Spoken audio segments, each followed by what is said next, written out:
एक बार फिर से आपका बहुत बहुत स्वागत।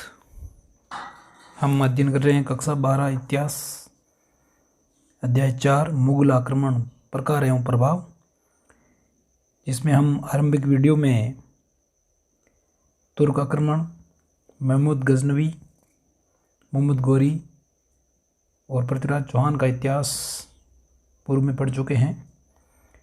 और आज हम पढ़ेंगे गुइल वंश का इतिहास, जिसमें गुइल वंश का संक्षिप्त आरंभिक परिचय एवं उनकी उत्पत्ति और स्थान के बारे में जानकारी लेंगे। साथ ही साथ विस्तार से चर्चा करेंगे महाराणा कुंभा। चलिए बिना कोई समय गंवाए वीडियो आरंभ करते हैं। उससे पहले एक विशेष सूचना मेरे प्रिय विद्यार्थियों के लिए और प्रतियोगिता परीक्षा की तैयारी करने वाले समस्त परीक्षार्थियों के लिए ये सूचना देना चाहता हूँ कि हम मेवाड़ का इतिहास एक अलग से सीरीज चलाएंगे, जिसमें आरंभ से लेकर के अंतिम जो गुइल वंश के शासक है उस समय कैसे वो राणा कहलाए, कैसे महाराणा कहलाए, कैसे वो रावल कहलाए और ये वंश कैसे सिसोदिया वंश कहलाया, इसके बारे में हम विस्तार से अध्ययन करेंगे। तो जुड़े रहिए आपके अपने हिस्ट्री वाले गुरुजी चैनल से। चलिए आरंभ करते हैं गुइल वंश का इतिहास।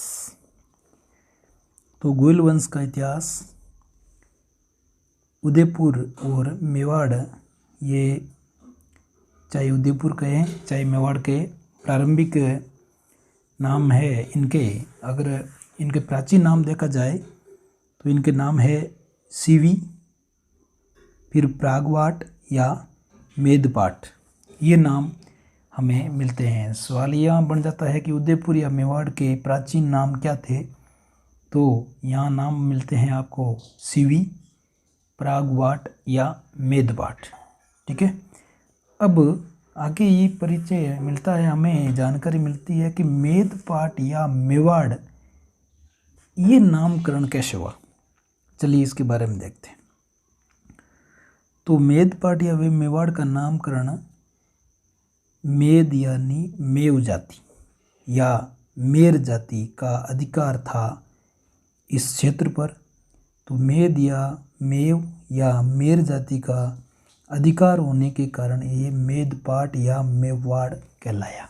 ठीक है, कोई दिक्कत नहीं। यहाँ मेद या मेव, तो मेद मेव जाति थी तो मेदपाट हो गया और मेव से मेवाड़ हो गया। तो इनका शुरुआत में इनका अधिकार था और इसी कारण इसका नाम मेदपाट या मेवाड़ हुआ। फिर हम आगे चर्चा करते हैं इस मेवाड़ या मेदपाट पे गुइल वंश की जो शाखाएं हैं, प्रमुख शाखाएं हैं, कौन कौन सी है, कितनी थी।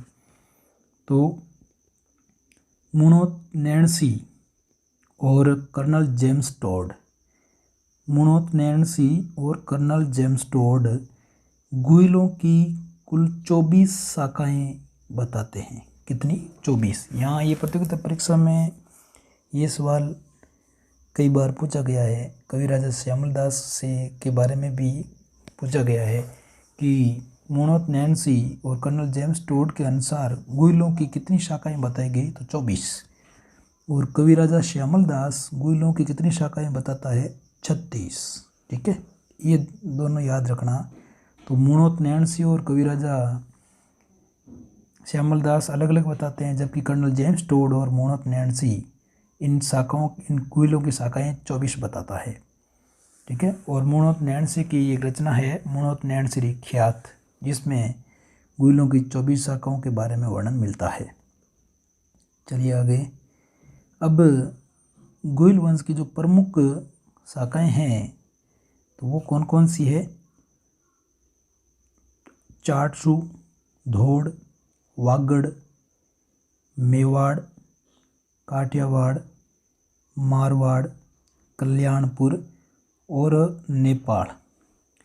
नेपाल में रावल समर सिंह के पुत्र थे कर्ण सिंह, वहाँ पर गुइल वंश की स्थापना की थी समर सिंह के पुत्र कर्ण सिंह ने। ठीक है ना। यहाँ हम अध्ययन करेंगे मेवाड़ के गुइल वंशों का। ठीक है ना। चलिए अब है मेवाड़ का इतिहास और मेवाड़ पर किस प्रकार से गुहिल वंश का अधिकार हुआ। तो मेवाड़ या मेदपाड़ क्षेत्र प्रारंभिक नाम है इनका। और इस मेवाड़ या मेदपाड़ क्षेत्र में कौन कौन सा एरिया सम्मिलित था। तो चित्तौड़गढ़, उदयपुर, राजसमंद और प्रतापगढ़ और शाहपुरा। ये आधुनिक चित्तौड़गढ़, उदयपुर, राजसमंद, प्रतापगढ़ और शाहपुरा का जो एरिया है वो पहले मेवाड़ या मेदपाड़ कहलाता था। ठीक है ना। चलिए, शिलालेखों में मेवाड़ शासकों की वंशावली गुहिल या गुहादत्त से आरंभ होती है।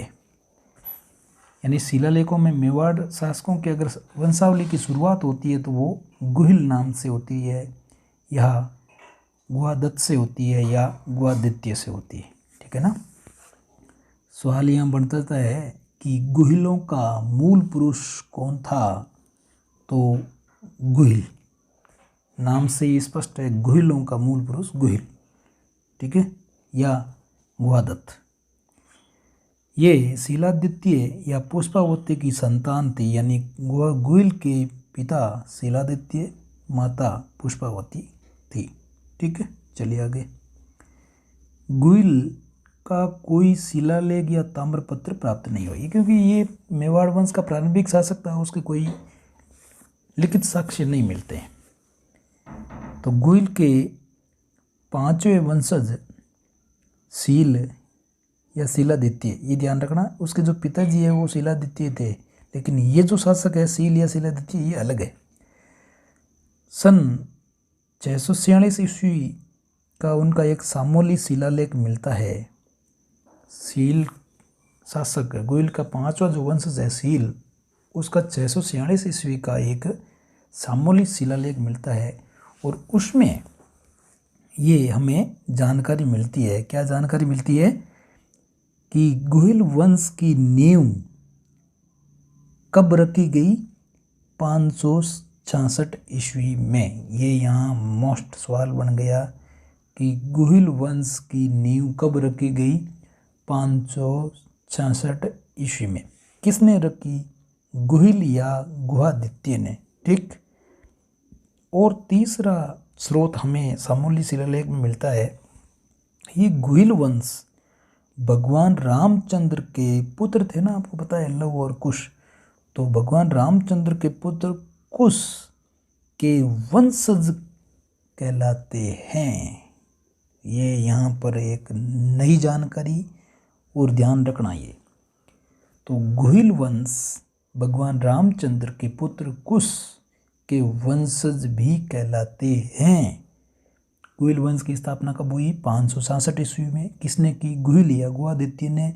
और ये भगवान रामचंद्र के पुत्र कुश के वंशज भी कहलाते हैं। गुहिल शासक के कारण ही ये वंश गुहिल वंश कहलाया। गुहिल वंश क्यों कहलाया, क्योंकि उसकी स्थापना गुहिल शासक ने की, इसीलिए ये वंश गुहिल वंश कहलाया। ठीक है, यहाँ तक समझ में आया, कोई दिक्कत नहीं। चलिए आगे बढ़ते हैं। तो गुहिल वंश बाद में ये गहलोत वंश भी कहलाया। और ये किस प्रकार से गुहिल वंश गहलोत वंश बना, हम अलग से ये एक मेवाड़ के इतिहास के वीडियो में पढ़ेंगे। अब है गुहिल वंश की उत्पत्ति एवं मूल स्थान। सबसे पहले अबुल फजल के अनुसार कि गुहिल के जो अगर इसके बारे में अबुल फजल विदेशी मानते हैं इसको, है ना।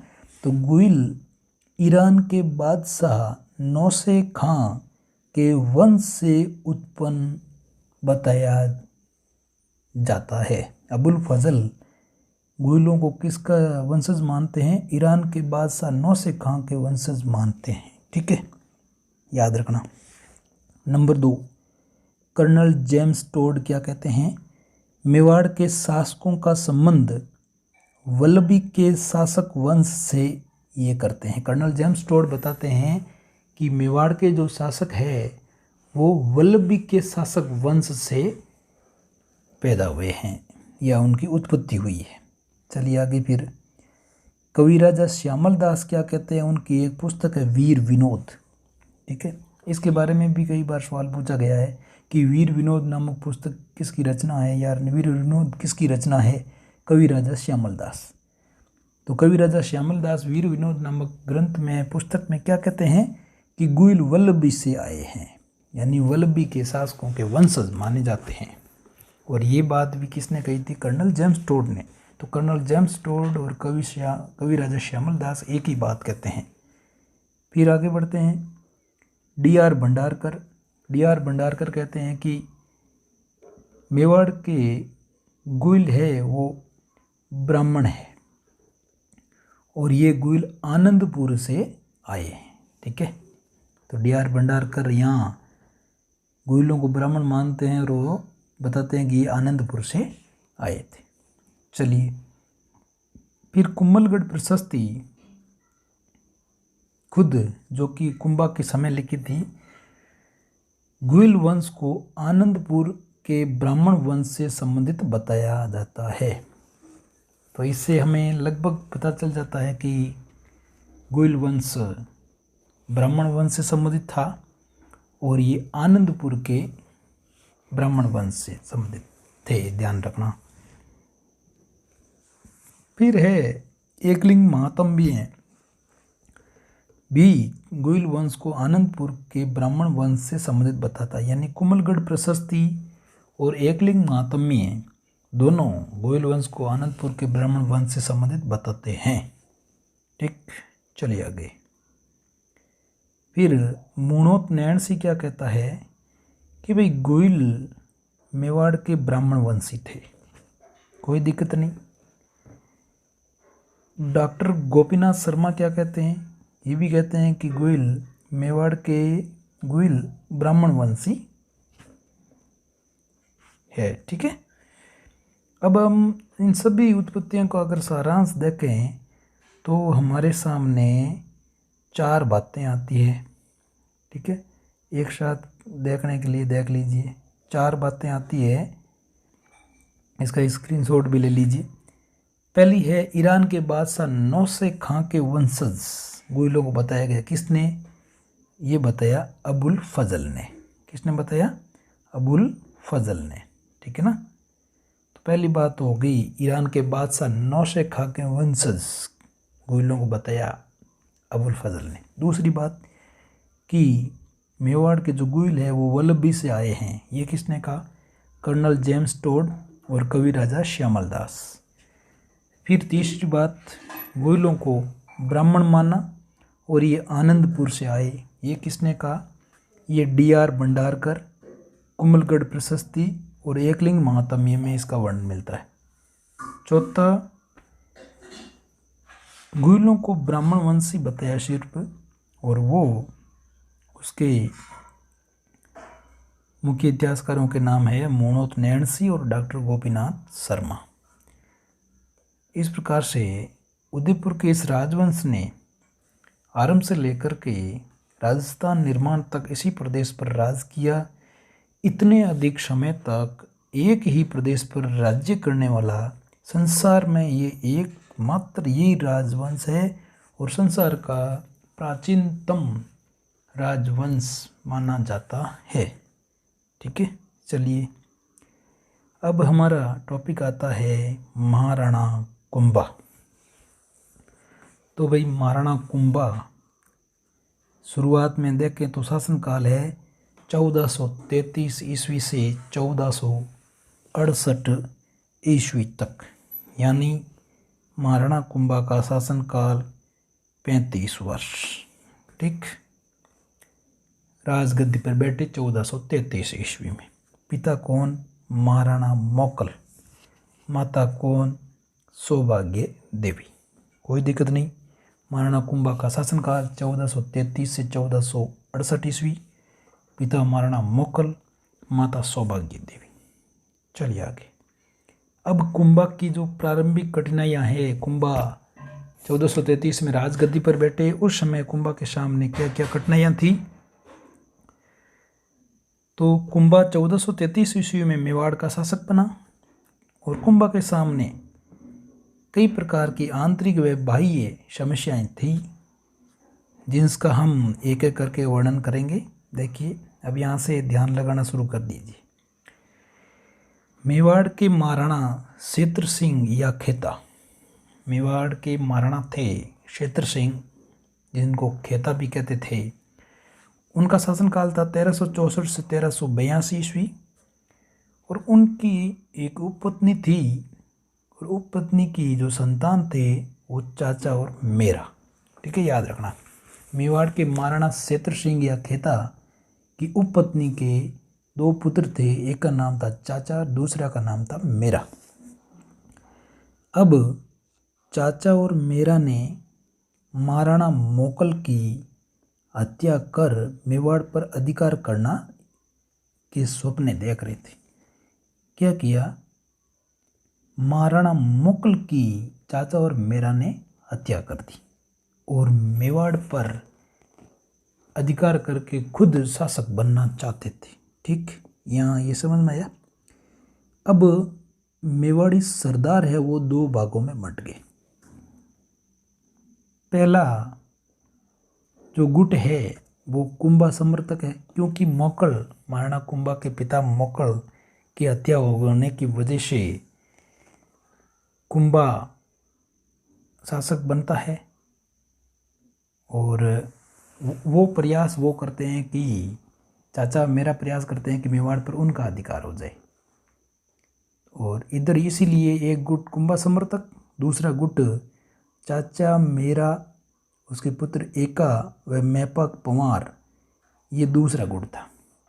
तो मेवाड़ में मोकल की हत्या के बाद में 2 गुट हो गए। एक कुंभा समर्थक सामंत, कुंभा का समर्थन करने वाले सामंत, दूसरे चाचा मेरा का समर्थन करने वाले सामंत या मेवाड़ समर्थक सामंत कुंभा के साथ थे, और मेवाड़ के विरोधी गुट चाचा मेरा के साथ थे। चलिए आगे।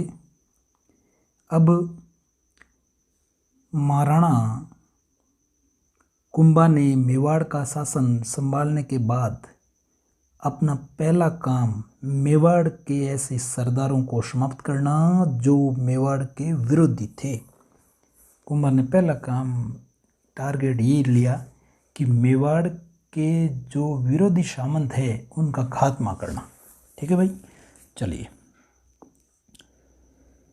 उस समय की अव्यवस्था का लाभ उठाकर अनेक राजपूत सामंत अपने स्वतंत्र राज्य स्थापित करने के प्रयास करने लगे। छोटे छोटे राज्य स्थापित करना, यानी जो भी जितने भी सामंत थे वो इस अराजकता का लाभ उठाना चाहते थे। तो किस प्रकार से महाराणा कुंभा ने विद्रोहियों का दमन किया, अध्ययन करते हैं।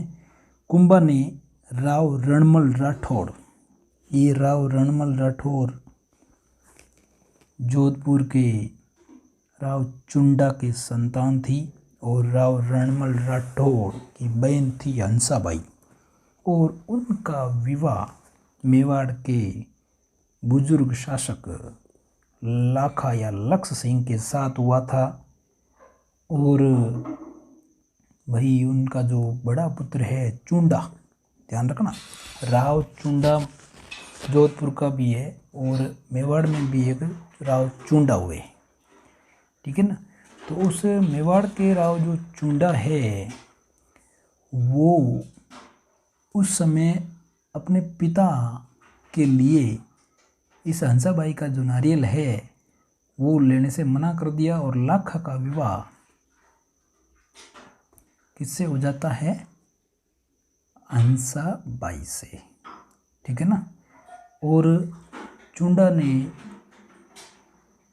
ये प्रतिज्ञा की कि वो हंसाबाई से उत्पन्न होने वाली संतान को ही मेवाड़ का शासक बनाएगा। इसलिए मेवाड़ का भीष्म पितामह, मेवाड़ के भीष्म पितामह कौन कहलाते हैं? राजकुमार चुंडा। ठीक है ना। तो जो हंसाबाई और लाखा का पुत्र था मोकल, जो कुंभा के पिता, उनको जो राजकुमार चुंडा है उन्होंने मोकल को मेवाड़ का शासक बनाया था। ठीक है, चलिए ये तो मैंने छोटी सी कहानी बताई। तो कुंभा ने राव रणमल राठौर एवं राघव देव के नेतृत्व में अपने विद्रोहियों का दमन करने के लिए सेना भेजी। चाचा व मेरा अनेक समर्थकों के साथ मारे गए,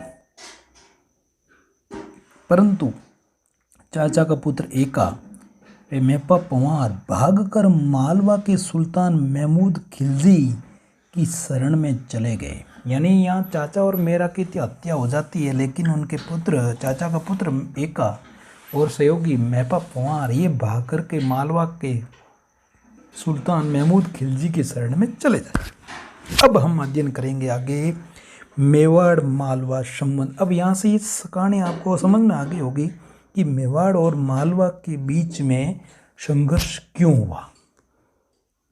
सवाल आप ये भी पूछ सकते हो कि भी मेवाड़ मालवा के बीच में संघर्ष क्यों हुआ, तो आपको सीधा पता चल जाएगा। महाराणा कुंभा के पिता मोकल की जो हत्या की गई, उसके जो हत्यारे हैं एका और मेपा पंवार, वो सुल्तान महमूद खिलजी के शरण में बैठे। तो कुंभा ने उनको वापस मांगा, महमूद खिलजी ने मना कर दिया, तो आक्रमण अवश्यंभावी था, संघर्ष होना ही था। चलिए, मालवा का शासक सुल्तान महमूद खिलजी याद रखना, ठीक है ना। तो उस समय राणा कुंभा के समकालीन मालवा का शासक सुल्तान महमूद खिलजी मेवाड़ मालवा उसकी राजधानी मांडू, तो मालवा मांडू के नाम से भी प्रसिद्ध है, ध्यान रखना। तो मेवाड़ मालवा या मांडू में संघर्ष के क्या कारण थे, हम पहला पढ़ते हैं कि दोनों ही शासक बहुत ही महत्वाकांक्षी थे, अपनी राज्य की सीमाओं का विस्तार करना चाहते थे। पहली तो बात ये। दूसरी बात है कि मालवा के सुल्तान द्वारा कुंभा के विद्रोहियों को शरण देना, और आपको ये बहुत ही अच्छी तरीके से समझ में आ गया ऊपर वाले अध्ययन में कि मोकल के जो हत्यारे हैं चाचा मेरा, उसकी तो हत्या हो गई पहले ही, रणमल ने और राघव देव ने कर दी। अब बचे क्या, एका और जो मेपा पंवार है वो कहाँ आ गए थे, भाग करके महमूद खिलजी की शरण में। तो इनको कुंभा ने सुल्तान को पत्र लिख करके मेवाड़ को सौंपने को कहा, मगर सुल्तान ने इसे अस्वीकार कर दिया। भाई ये तो आक्रमण का खुला नियंत्रण था। चलिए, मालवा के सुल्तान होशंग शाह की तीसरा कारण, मालवा के सुल्तान थे होशंग शाह। उनकी मृत्यु होने पर 1435 ईस्वी में उसका मंत्री था महमूद खिलजी, इसने मालवा पर अधिकार कर लिया। ठीक है, ये भी ध्यान रखना। अब होशंग शाह का पुत्र था उमर खां। उमर खां सहायता के लिए कुंभा के पास गया, मालवा पर अधिकार करने के लिए। कहा भाई मुझे तो इस महमूद खिलजी ने वहाँ से भगा दिया है और मेरी आप सहायता कीजिए। तो कुंभा ने उमर खां की सैन्य सहायता की, जिससे मालवा के एक भाग जिसका नाम सारंगपुर है उस पर होशंग शाह के पुत्र उमर खां ने कुंभा की सैनिक सहायता से इस पर अधिकार कर लिया, यानी सारंगपुर पर अधिकार कर लिया।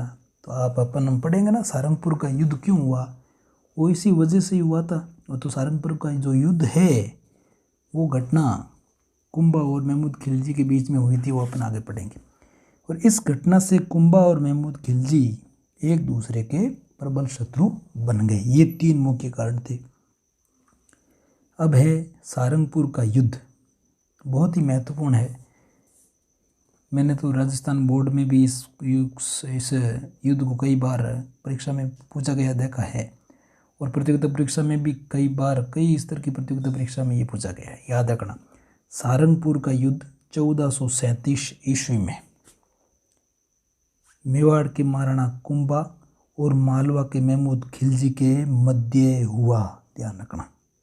सारंगपुर का युद्ध मेवाड़ महाराणा कुंभा मालवा के सुल्तान महमूद खिलजी के मध्य 1437 ईस्वी में हुआ।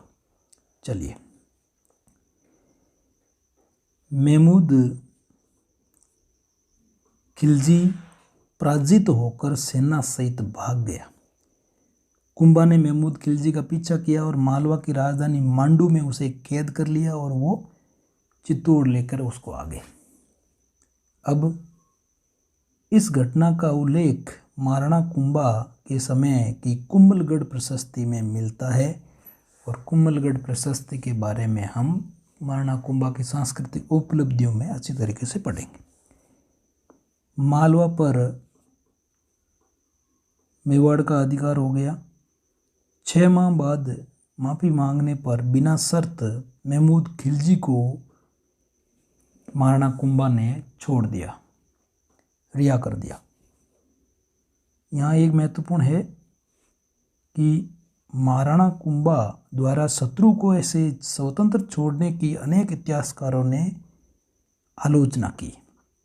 जिस प्रकार से आपको पता है पृथ्वीराज चौहान ने मोहम्मद घोरी को जीवित छोड़ा तो क्या नतीजा निकला, उसी प्रकार महाराणा कुंभा द्वारा शत्रु को ऐसे स्वतंत्र छोड़ने पर कई इतिहासकार ने इसकी आलोचना की, जबकि कई इतिहासकार ने इसका समर्थन किया। आलोचना करने वालों में कर्नल जेम्स टोड, पंडित गौरीशंकर हीराचंद ओझा और हरविलास शारदा, ठीक है। और डॉक्टर गोपीनाथ शर्मा ने महमूद खिलजी को कुंभा द्वारा स्वतंत्र करने को सही ठहराया और कहा कि मालवा और चित्तौड़ के जो बीच की दूरी है वो अधिक थी और वहाँ पर इस प्रकार से मालवा पर लंबे समय तक अधिकार नहीं रखा जा सकता, इसलिए कुंभा ने महमूद खिलजी को बिना शर्त रिहा कर दिया। चलिए आगे। महमूद खिलजी ने अपनी हार का बदला लेने के लिए 6 वर्ष बाद यानी 1443 ईस्वी में कुंभलगढ़ पर आक्रमण कर दिया। लीजिए भाई, 1437 सारंगपुर का युद्ध, महमूद खिलजी पराजित और 6 वर्ष बाद में अपनी हार का बदला लेने के लिए 1443 में कुंभलगढ़ पर आक्रमण कर दिया। कुंभलगढ़ पर आक्रमण किया, उससे पहले कुंभलगढ़ के किले पर आक्रमण वास्तव में हुआ नहीं है। कहाँ हुआ आक्रमण देखते हैं। कुंभलगढ़ के किले के दरवाजे के नीचे एक बाण माता का मंदिर है और बाण माता के मंदिर के पास कुंभा के सेनापति दीप सिंह और उसके नेतृत्व में एक मजबूत सेना वहाँ बाण माता मंदिर की रक्षा के लिए तैनात थी। 7 दिन तक महमूद खिलजी और दीप सिंह की सेना के साथ संघर्ष हुआ। दीप सिंह व उसके साथी मारे गए और मंदिर पर शत्रु सेना का अधिकार हो गया, यानी महमूद खिलजी का अधिकार हो गया। क्या हुआ फिर? महमूद खिलजी ने मंदिर की देवी देवताओं की मूर्तियां तुड़वा कर उनके टुकड़े कसाईयों को मांस तोड़ने के लिए दे दिए, यानी हिंदू देवी देवताओं का अपमान करने के लिए। चलिए, और क्या किया इन्होंने? नंदी की मूर्ति का जो चूना है उसको पकाकर राजपूतों को पान में खिलाया। ये भी ऐसा इतिहास की पुस्तकों में लिखा हुआ मिलता है। फिर महमूद खिलजी ने चित्तौड़ पर अधिकार करने के लिए भी असफल प्रयास किया था। आपको पता है, जैसे कुंभलगढ़ पर यह आक्रमण था लेकिन कुंभलगढ़ किले को जीत नहीं पाई। फिर उन्होंने चित्तौड़ पर भी आक्रमण किया और ये प्रयास असफल रहा। अब 1446 ईस्वी में महमूद खिलजी ने एक बार फिर मांडलगढ़ व चित्तौड़ पर अधिकार करने का प्रयास किया। ठीक है, 1437 सारंगपुर युद्ध, 1443 कुंभलगढ़ पर युद्ध और 1446 मांडलगढ़ और चित्तौड़ पर आक्रमण। खिलजी पराजित होकर के अजमेर की तरफ भाग गया और वापस लौटते समय चित्तौड़ पर भी आक्रमण किया, लेकिन वहाँ की कुंभा की सेना ने इसको पीछे खदेड़ दिया। चलिए आगे। इतना ही नहीं, कहानी में और ट्विस्ट है, आपको पता ही है। 1456 ईस्वी में महमूद खिलजी ने मांडलगढ़ पर एक बार फिर चढ़ाई की। उसका ये अंतिम प्रयास भी असफल रहा। इस प्रकार से देखिए, जीवित शत्रु को जीवित छोड़ने का नतीजा क्या हुआ। 1437 में तो सारंगपुर का युद्ध हुआ था, तो 1443 में फिर आक्रमण, 1446 में फिर आक्रमण, 1456 में फिर आक्रमण। यानी महमूद खिलजी और कुंभा की सेना के बीच में 4 बार प्रत्यक्ष आक्रमण हुए। 1437 सारंगपुर, 1443 कुंभलगढ़ दुर्ग पर आक्रमण जिसमें बाण माता के मंदिर पर, 1446 मांडलगढ़ चित्तौड़ और 1456 में उन्होंने एक बार फिर से मांडलगढ़ पर आक्रमण किया। इनके सभी आक्रमण असफल रहे। मालवा के सुल्तान महमूद खिलजी पर कुंभा की विजय हुई और इसी विजय के उपलक्ष्य में महाराणा कुंभा ने विजय स्तंभ का निर्माण कराया और विजय स्तंभ के बारे में हम अगले वीडियो में पढ़ेंगे। अब कुंभा ने राव रणमल राठौड़ के मेवाड़ में बढ़ते हुए हस्तक्षेप को देखते हुए 1438 में उसकी भी हत्या करवा दी। भाई देख की राजनीति में सब कुछ जायज़ है। उन्होंने क्या क्या अपने जो आंतरिक जो क्लेश था वो सारा समाप्त कर दिया। इधर यहाँ एक बात मैं और बता देता हूँ कि जैसे ही राव रणमल राठौड़ की हत्या हुई तो राव रणमल राठौड़ के पुत्र राव जोधा उस समय भी मेवाड़ में थे। वो जैसे तैसे वहाँ से बच कर के मारवाड़ की तरफ भागे, लेकिन उधर कुंभा ने अपने चाचा चूंडा को भेजा पीछे पीछे मारवाड़। वहाँ पर राव जोधा और उनके साथियों को ढूंढने का प्रयास किया, नहीं मिले। राव जोधा वहाँ से और आगे भाग गए। हम राव जोधा का इतिहास है जो मारवाड़ के राठौड़ वंश का इतिहास के बारे में अलग से पढ़ेंगे। चलिए आगे अगले नेक्स्ट वीडियो में पढ़ेंगे महाराणा कुंभा के समय का ये मेवाड़ गुजरात संबंध। तो इस प्रकार से यहाँ महाराणा कुंभा का प्रारंभिक घटनाएँ और मेवाड़ का मालवा के साथ क्या संबंध था उसका हमने अध्ययन किया है। सवाल लिखिए, मेवाड़ के गुइल वंश की स्थापना कब और किसने की?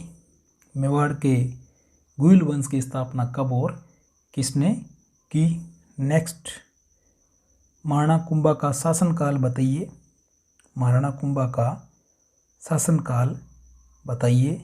नेक्स्ट, सारंगपुर का युद्ध कब और किन के मध्य हुआ?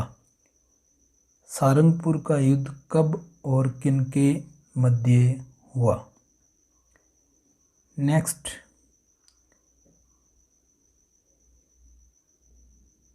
सारंगपुर युद्ध की घटना का उल्लेख सारंगपुर युद्ध की घटना का उल्लेख कौन सी प्रशस्ति में मिलता है? सारंगपुर युद्ध की घटना का उल्लेख कौन सी प्रशस्ति में मिलता है? नेक्स्ट,